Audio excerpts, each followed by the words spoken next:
मेरा प्रश्न यह है कि माननीय मुख्यमंत्री जी, आप तो गोल्ड मेडलिस्ट है, तो हमें मार्गदर्शन दीजिए कि परीक्षा में सफलता और अच्छे अंकों को प्राप्त करने के लिए हमें क्या प्रयास करना चाहिए। बहुत अच्छा सवाल पूछा है परीक्षा के समय। सबसे पहले तो मैं कृतिका और सभी मेरे प्रिय भांजियों को और लाडली भांजियों को नवरात्रि की शुभकामनाएं देता हूं। मेरी बेटी ने जो सवाल पूछा है, सचमुच में नवरात्रि में बैठ के सोचो, हम में से कोई ऐसा नहीं है जिसके अंदर अनंत संभावनाएं ना हो, क्षमताएं ना हो। हमें से हर एक अद्भुत है। एक बात मैं निश्चित रूप से कहता हूं, प्रदेश के सभी बेटे बेटियों को भगवान ने टैलेंट सबको दिया है, कुछ को दिया कुछ को नहीं दिया। ऐसा नहीं किया कि चीन चीन के बुद्धि बांटी, इसको ज्यादा दे दो इसको कम दे दो।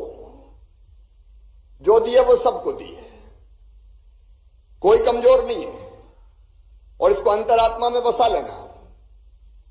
और किसी भी सफलता के लिए जरूरी है, चाहे वो परीक्षा हो या जीवन का अन्य क्षेत्र हो, कि आप अपने आप पर भरोसा करते हैं कि नहीं करते। मैं अपना उदाहरण आपको दे रहा हूं। मैं दिन रात नहीं पढ़ता था, लेकिन जब पढ़ता था तो मेरा ध्यान कहीं नहीं भटकता था, केवल पढ़ाई पर रहता था, किताब पर रहता था। मैं जब परीक्षा में पेपर देने जाता था तो मैं सच बता रहा हूं, आज आपसे शेयर कर रहा हूं, इसके पहले शेयर नहीं किया। मैं पढ़ता इतने ध्यान से था कि कोई प्रश्न आता था तो मुझे किताब में लिखी हुई वो लाइन दिखाई दे जाती थी, और कई बार 92 है पेज नंबर की, 93 है, वो तक दिख जाता था कि मैंने ये पढ़ा था और मैं लिख देता था।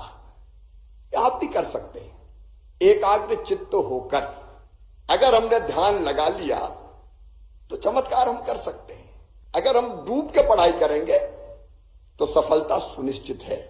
चीज को समझने की कोशिश करो, एक बार समझ ली तो भाव और शब्द अलग हो सकते हैं, तुम बड़ी से बड़ी सफलता प्राप्त करोगे।